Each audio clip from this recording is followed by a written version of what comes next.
Welcome to Drunk on Social, the Symposium, where we help you stay ahead of social media trends, share the latest news, and highlight the strategies that are working to help you grow your business. Now let's join our hosts, Tristan and Jeff, in 3, 2, 1.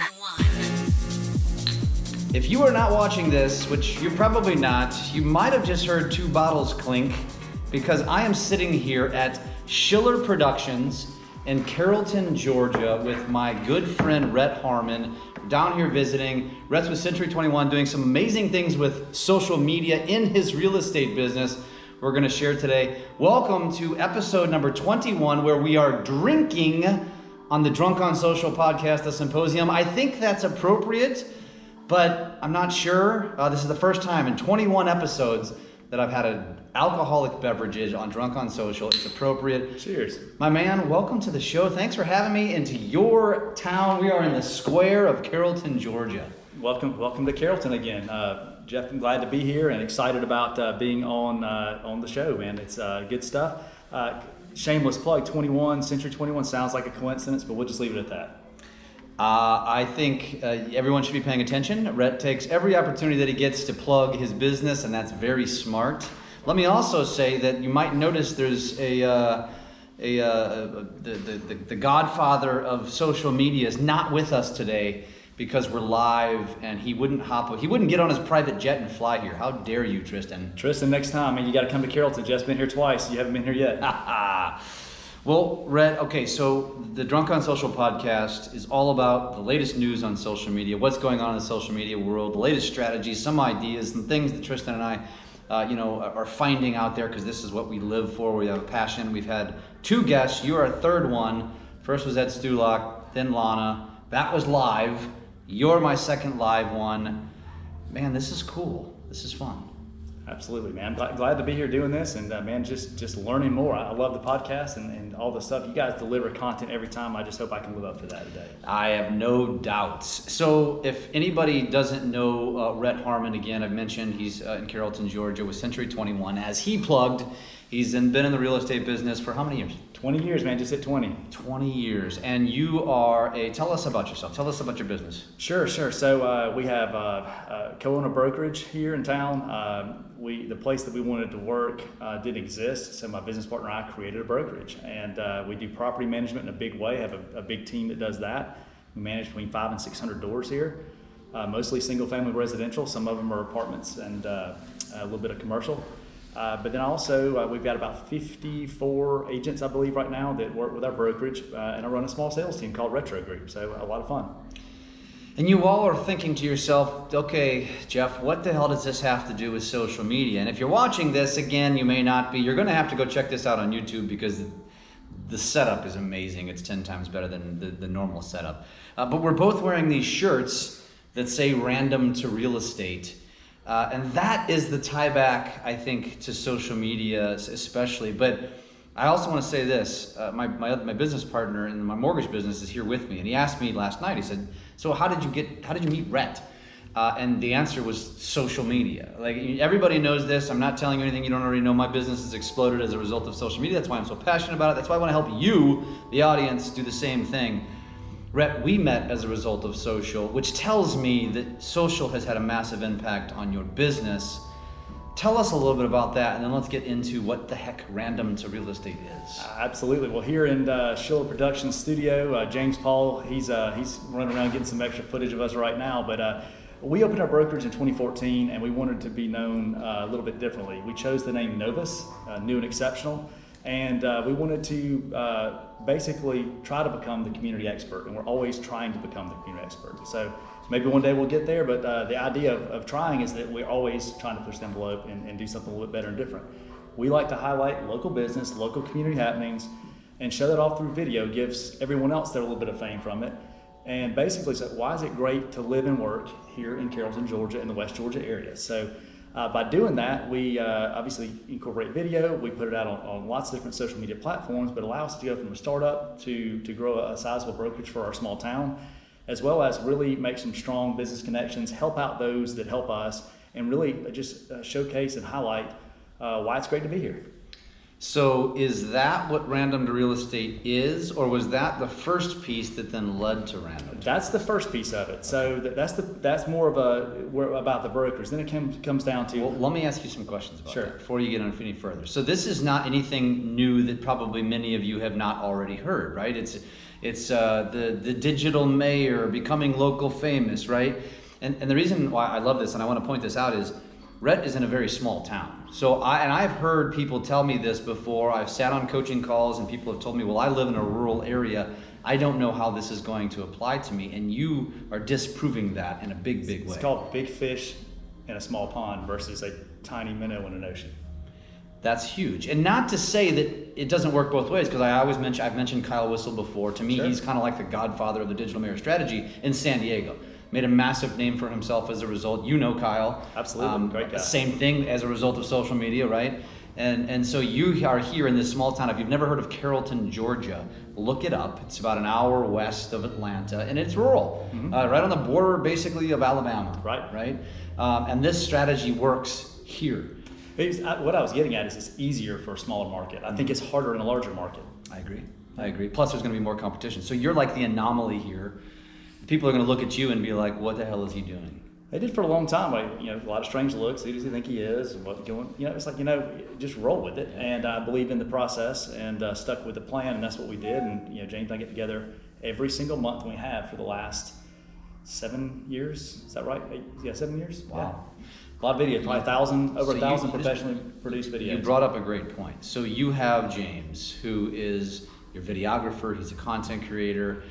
We've talked about this before. Like, at what point do you think that someone should hire a videographer? Is he on salary, or are you paying him a retainer? Like, how does it work, and what do you recommend? Sure, I think you look at yourself and what are you good at doing. Smartphones are a lot better now than they were then. They still had cameras on them and stuff, but I failed miserably for 5 years before that doing video on a consistent level. I would do a video and then I wouldn't like the way that I edited. I was too much of a perfectionist trying to get it right. So it didn't work for me in having the consistent ability to get it out there on a regular basis. So by hiring James, we agreed to do kind of a retainer 1 day a month to do the shoot.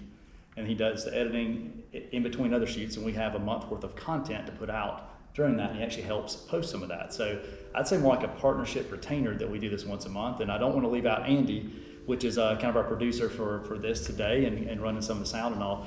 Andy also does a lot of stuff. Andy's an employee staff for our sales team. He helps out with a lot of things. He is a licensed realtor. With real estate company. With real estate, with Retro Group, my sales team. So, but as far as that goes, he's also here doing a lot of extra stuff with us, creating that content around what we're doing more of on a regular daily basis, and also helping me, because I'm terrible with editing. I do a lot of stuff with our GoPros and things with the kids, the random real estate stuff I'm going to get into. Andy's been really instrumental in helping us get that stuff together on a consistent basis, because James has got other clients, unfortunately, and we needed to kind of branch out and do that. So it's a good mixture from doing some stuff for the brokerage once a month, stuff for the team on a regular basis, and then we mash up and do a lot of things together too. So at what point did you feel like, okay, James, let's start with James and let's go to Andy. James is a necessary investment for my business? Day one. Really? Yep, when we started the brokerage, day one, because I had failed at consistently putting out video, and I knew that was our strategy to, trying to become the local community expert. We needed to get our name out there a little bit different, and that was we hardly ever did recruiting videos. We did a few here and there, but most of it came organically because people were seeing the content that we're putting out. And we were able to grow as a startup with a major brand in a small rural area to being one of the larger companies in our area and having 54 agents. So it's been pretty interesting how that worked when we started with 4. So, but by doing that consistently, by having James, and he's a professional, this is what he does.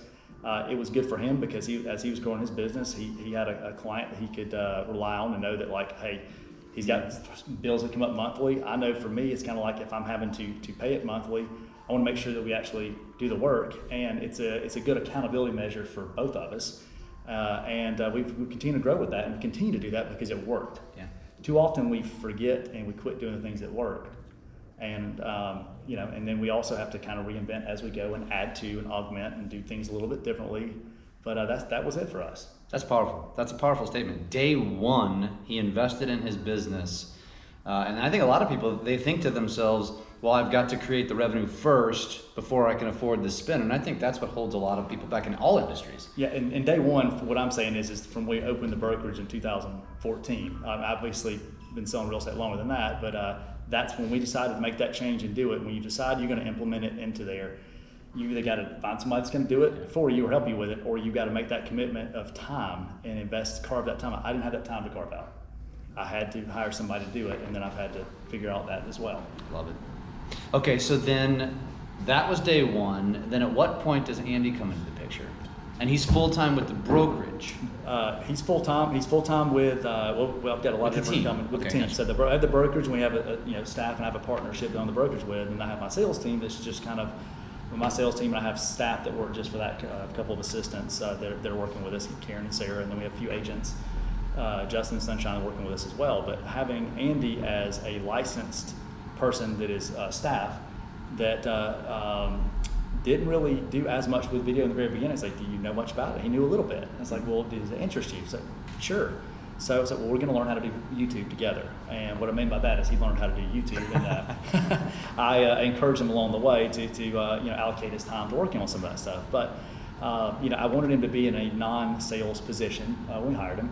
And also make sure that he's still helping with the things that are keeping us with cash flow, which is selling real estate, but also focusing a portion of his time and as we go more and more of his time into working on the things that we can do to get everything on YouTube, build that channel up, get a podcast going, have additional content we can put together, encourage our team members. Some of you guys will look at our content on the Retro Group site, the Karen and Sarah show.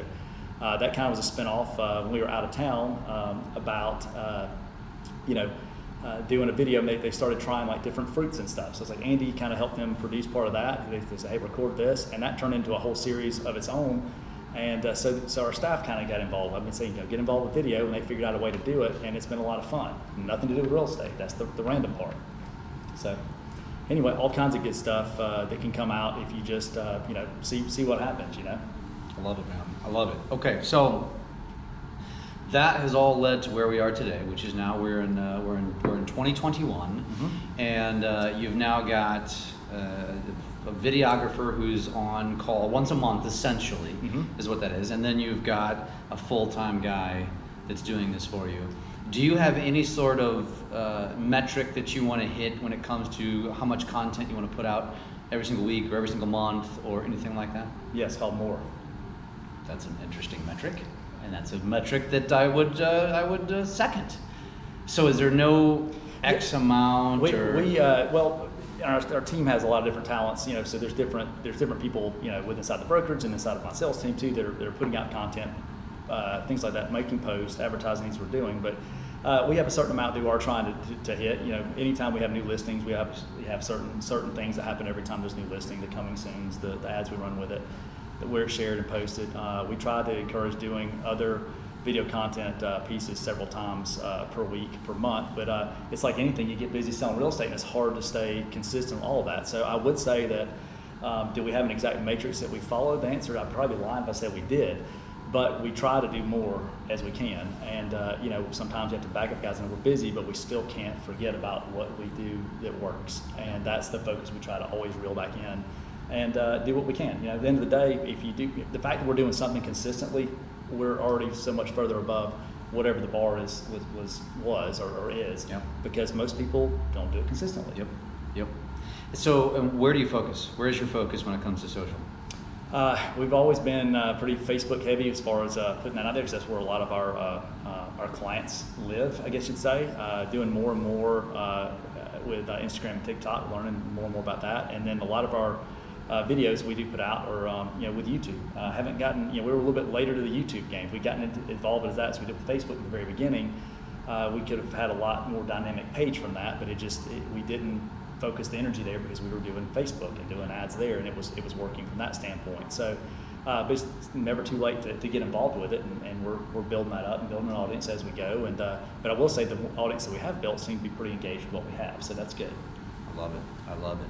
So you hear that, like, a lot of you guys, you hear Tristan and I, and we talk about the 5 platforms that we're on, and we're regular on them. And I say this to give you context, because I think that can be overwhelming and sometimes intimidating. And then you hear somebody like Rett, who is very well known in the real estate world, and yet he's not really infiltrated a lot of these platforms. I mean, you really focused on Facebook, but just being consistent and good on Facebook has had an immense impact on your business. And we're getting more and more involved with TikTok. Had a couple of successes there. We're learning more from that, and that's but then find the audience for where we need to be there too. So it's kind of like you can get people to follow you, but is that really going to turn into business, or is that really going to turn into the random things that turn into business? So you've got a lot of different ways of approaching that. You bring up a good point, and I don't know if we talk about this enough, because we talk about TikTok and what's the word I'm looking for? Ignosium. Because I love it. I love the platform. I'm passionate about it. I was one of the predictors that it was going to be great, so I'm proud of myself, right? Sure. But a lot of people say, well, TikTok, the audience is young, or you're not going to get business from that audience. But think of it this way, and you just made me think of it this way. TikTok is no different than the same thing that we preach about being a digital mayor. When you go out and highlight businesses, it's got nothing to do with your business. It's just simply you making new connections with different people that they're going to know, like, and trust you. Then they're going to find out or get to know that you're a realtor and end up using you. The same concept applies to TikTok or Instagram, because, for example, Rett just had a video, we were just looking at it, 70-something thousand views, and it was something related to fishing, right? Yeah, it was an error that happens with a particular kind of fishing pole that I spent an hour trying to mess with it. I watched a 7-minute YouTube video and figured out how to fix it, and I made a 1-minute TikTok video. So smart. And basically just reduplicated the process, but I showed my take on it and all my own content, because I was fixing a problem I had to fix anyway. And 72,000 views on there. And that's one of those random real estate things. That's one of my items on there. If you look on the the D has a fish on it. And it's kind of hard to see swimming upside down, or swimming downwards. But the point there is that that's one of those random things for that particular channel that I think I'm probably going to focus more on is some of that.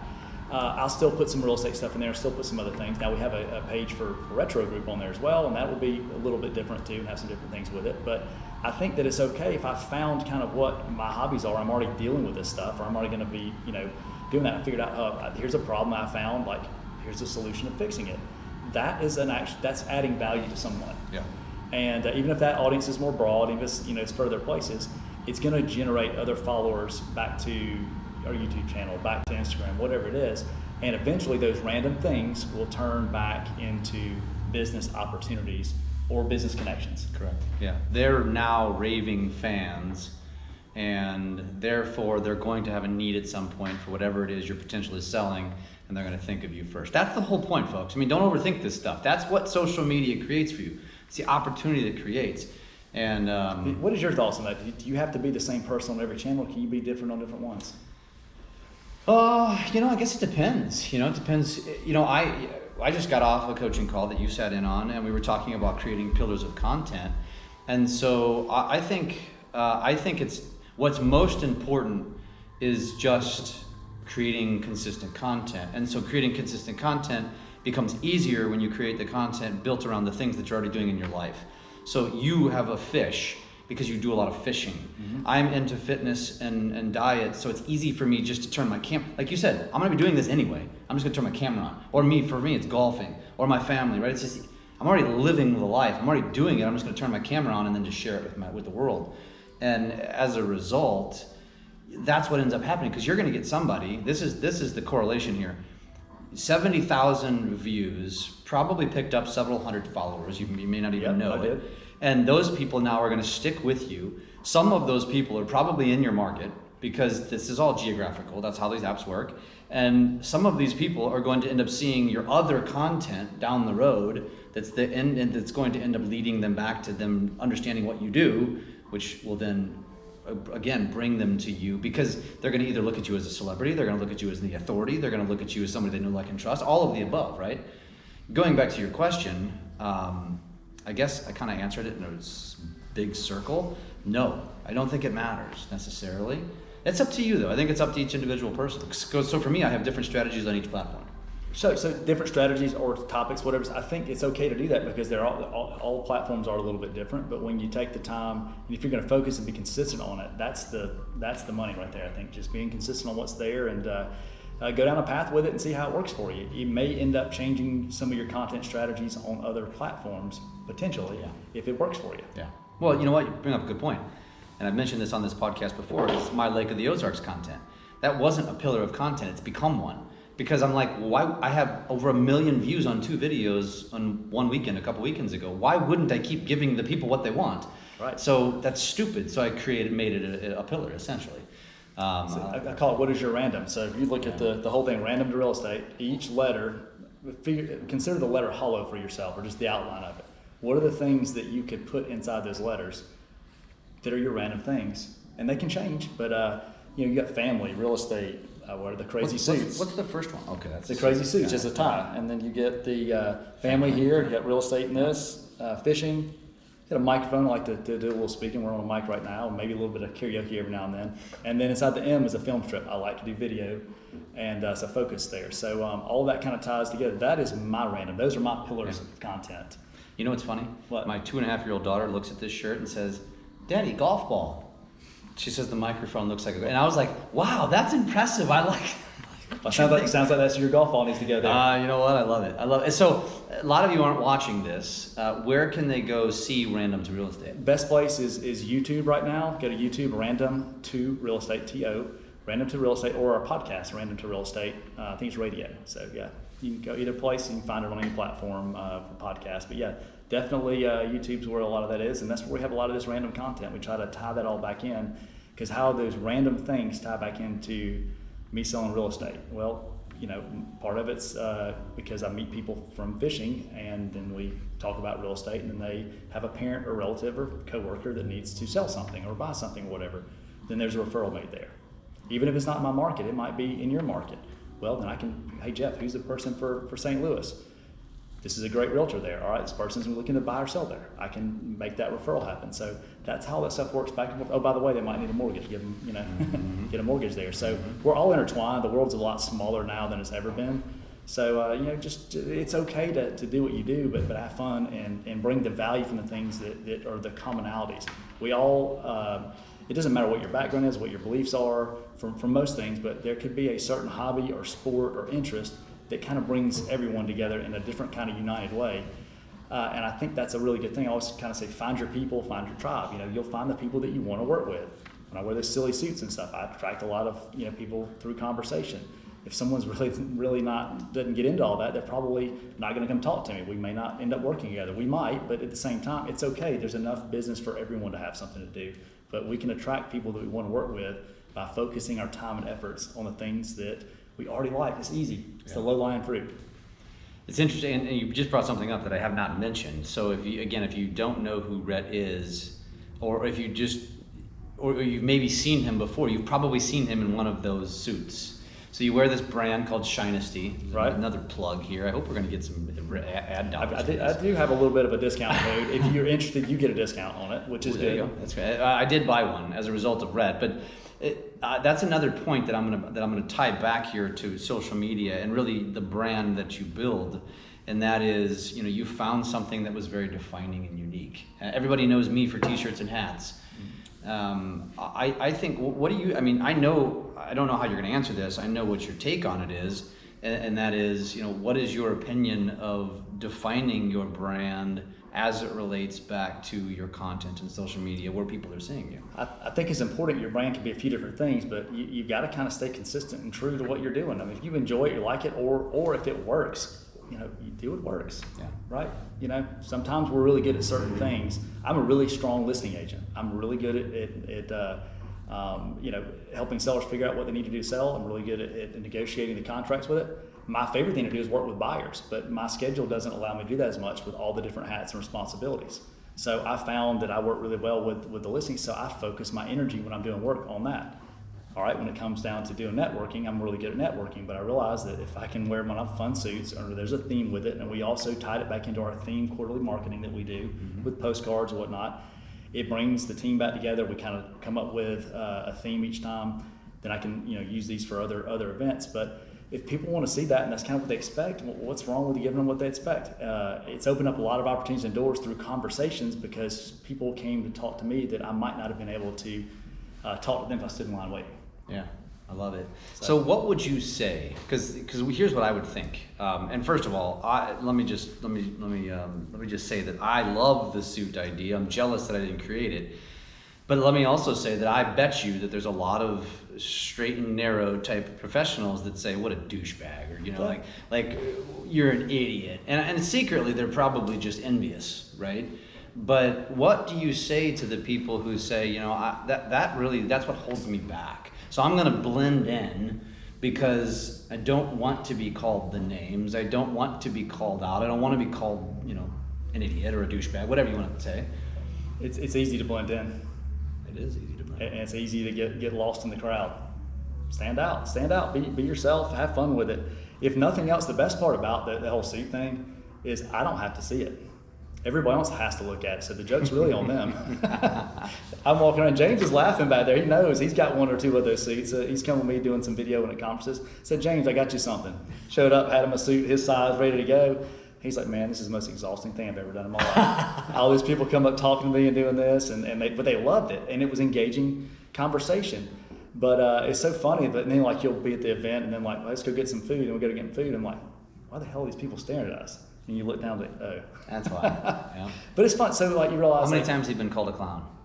Probably more times than I could ever count. And I probably still will be. But you know, it kind of goes back to the same people that made fun of us for doing the video. Like, who's this guy I think he is walking around doing video? He sells real estate. And I even had some people try to use it against me. Oh, he's spending all his time doing video now. He didn't even sell real estate anymore, so you need me to sell your home instead. And I was like, I think he might be up to something. And then realizing that, you know, numbers and volume speak for themselves. Yes. But at the same time, if you're not putting yourself out there in different ways, and we also at the same time we come at it with a very genuine approach. We're in a small town. I have done countless videos for direct competitors at different companies in our market, real estate agents, whatever.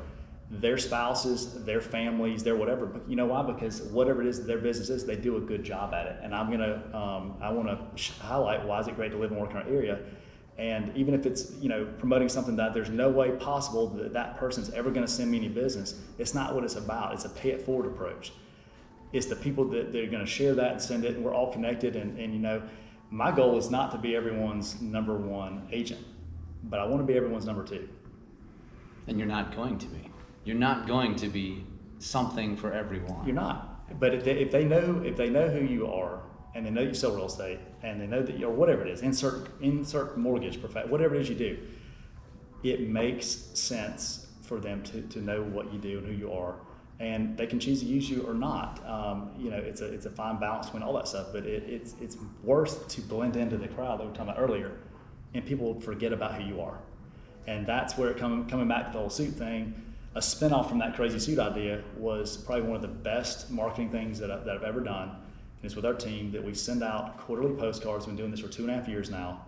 Every single quarter, a different theme. It's direct mailed.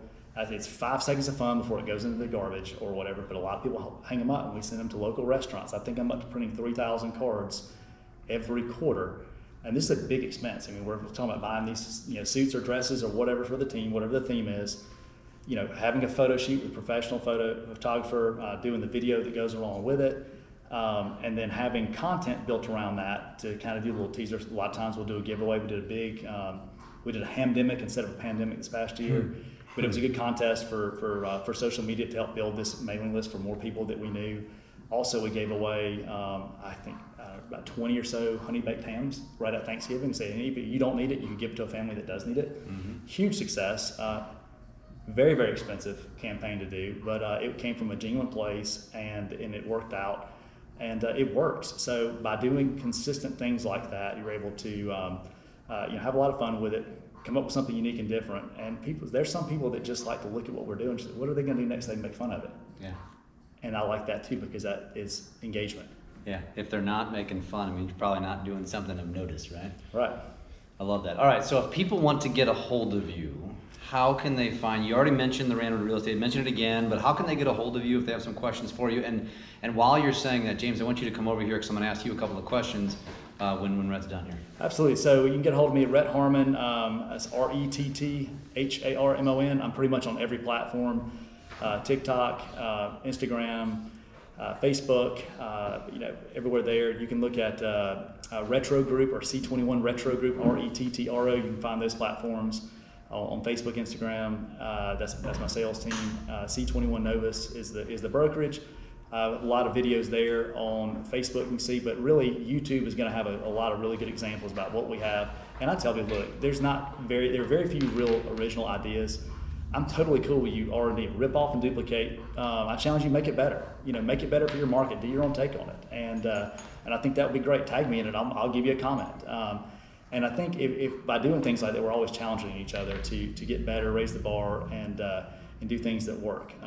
So yeah, get a hold of me any way you can. I love it, man. So we're gonna have to cheers one more time before Absolutely. I have James come in here. I'm gonna need another beer, but before we do that, before we end, I want to bring James in here, and this is the reason why. First of all, this is James Paul. James Schiller. Who are you? First of all, James Schiller Paul. Okay, great. You ever see Pulp Fiction? Yeah, oh yeah. Can you bleep this out? It's a bad one. That's okay. We can cuss on this show. Lana already broke us. The reason why I wanted to ask James to come here was twofold. Number one, if you're in this region, this area, obviously he's for hire. But I think even more importantly, and I want you to plug yourself, I want you to be a resource to anybody who says, how do I find my James in my market? 'Cause that's tricky. Like, how do you find them? And who better to ask than someone who does it? So first of all, plug yourself, then give our audience like a take. Like, where do they go to find a James after listening to Rett? It's like, I need a James. Right. Well, so I'm here in Carrollton, Georgia. James Paul is my name. Schiller is my middle name, and the name of my company is Schiller Production, and we pretty much focus on content creation, right? We want to help companies market and create content, particularly video content. Listening to you guys y'all are killing it on the video tip, man. But yeah, I'm here in 204 Adamson Square, right here in Carrollton, Georgia. And just walk by, man. We're right next to the Irish pub and Butter Dutter and Plant Wasted. We're right here, man. Just come on by and talk to us. We create all sorts of video content, from documentaries to short videos and all of that. But majority of the things that we do is really in the marketing field. I love it. I love it. Yeah. And if anybody who's listened to this podcast, you'll probably notice that the production quality on this one is going to be 10x better than they normally are. And that's why, because of this guy right here. Okay, so if somebody's listening and they're in Rett's shoes or want to be in Rett's shoes and they're like, damn, I need a James, how would you suggest? So somebody from this podcast reaches out to you on Instagram or wherever and says, hey, where do I look? Where do I find them? What's your advice? Well, the first thing I like to tell people is not to look for a videographer, because there's a difference between a videographer and a content creator, right? The videographer sets the camera up wide and they just capture everything, and then that's it. They'll hand it over to you and they're about their business. The content creator is more or less thinking of the end goal, right? It's the audio, like you're talking about. It's the lighting, and then it's the end game. What are we going to use this for? We're going to edit it and make it do what it needs to do. So that'd be the first thing. So you find someone that's creative and that's doing exactly what they would do on the film level, but in the micro level. If that makes sense, right? Because we're making small movies, so to speak, for your feed, you know. So, but if anybody wants to reach me on social media, Schiller Productions. That's where you can find us under that. And I do have a website, schillerproductions.com, and that's SCHILLER Productions with the S at the end. I love it. And if you can find somebody like James, you also have a built-in bodyguard, because he is, in fact, what Rett described as an imposing figure. He's probably the gentlest man you'll ever meet. But I would get into any fight if James was sitting with me. Hey. Fellas, it's funny. There's been some times traveling that people look at us a little bit cross, and James just has to just give them that eye and walk away. It's like, wow, this is impressive. Hey, I do want to say this. I'm gonna plug James a little further. Follow him on Instagram for sure, because he has a ton of tips. Jeff's really big on you use your camera more than anything on your phone, right? Oh, yeah. And what James is saying is, look, use your phone to get a lot of your content. Get better at that. He gives a lot of tips as well on how you can get different angles of camera shots and all kinds of things that are there. But when you are going to try to find that production, it is a little bit different finding that person that does it more of a production level. So you're doing something big, professional, do a little research, find them. They're in every community, and you can find someone. And I'll throw the other thing out there. If you get to the point where you're doing it consistently and you need to have it more often, find someone and train them to do it. That's where kind of the example with Andy. So and he obviously caught on to it pretty quickly, but there's a lot of opportunities provided as well. With their equipment, through subscriptions, whatever it was we could do. But it helped a lot on that. And it's not the same scenario. They do different things. Yeah. But there's a lot of times that we work on stuff together and it really helps out. One thing I do want to point out is that when you are looking for a person to do this, it's very important that you help that content creator understand the real estate game. Mm-hmm. Because that's one thing Rett had to really educate me on, so that I understood how to create what I was creating and even the message within it. You know what I mean? Just something as simple as the logo, being true to the logo and not changing it, right, Rett? You have to do that a couple of times. Yeah. And as a creative, sometimes we want to alter things, and you got to realize that you can't. Yeah. So understanding the real estate business really helps you when it comes to creating for the real estate industry. Or don't assume, because I go through this with our videographer, and we'll wrap up here in a second, but that he'll show up to a shoot, and I think real estate agents kind of have a little bit of an arrogance to them sometimes, and it's they just expect them to know, right? But you got to remember that everyone else lives in a different world, and so a videographer, they're creative butterflies. Yes. I mean, that's what they are, and they show up like, all right, what should I say? And Papa's like, and that's our videographer. He's like, what should you say? I'm just here to shoot it and make it pretty, right? And so know that, like, when you go hire somebody, there is a difference, by the way. Tristan and I coach with D-Rock, and he talks about this, and it's a big difference between videographers and content creators. Yes. It's two different roles. You got to decide which one you need. I think there's probably more. Well, nowadays there's tons of content creators, but historically there's more videographers. Yes. It was more of a trade. Yes. But nowadays you can actually find both. You decide what you need, and then go from there. Yeah, man. But do it consistently, regardless of what you do. Yeah. Fellas, this has been fantastic. Enjoyed it, man. Thanks for the hospitality, man. This is Southern hospitality. Sure. Now we're gonna go get another beer and get drunk on life, not social. That's right. Sounds good. See you guys.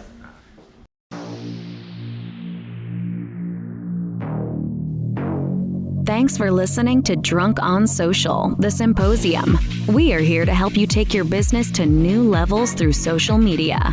Make sure to subscribe to get updates on new episodes, and come join us on our Drunk on Social Facebook page. And as always, make sure you leave us a great review on your favorite podcast app. Feedback and likes are very much appreciated.